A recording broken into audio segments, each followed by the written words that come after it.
আজ বানাবো পুঁই পকোড়া।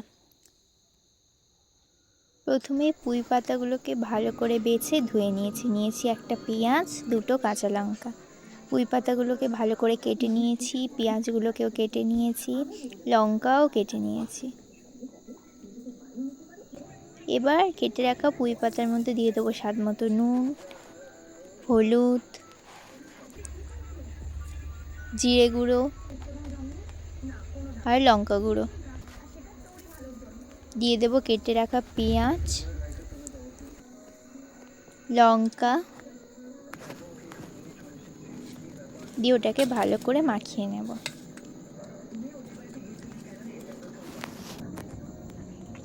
এবার অ্যাড করব বেসন,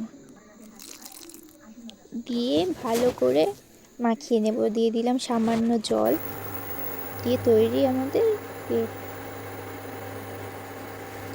এবার কড়াইতে দিয়ে দিলাম তেল, পাতাগুলোকে ভালো করে একটা শেপ দিয়ে দেব।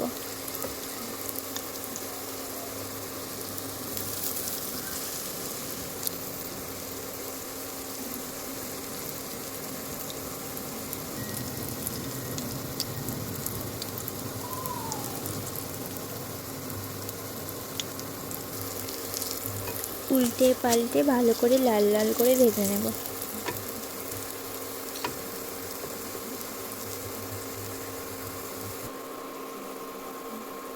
তৈরি আমাদের পুঁই পকোড়া।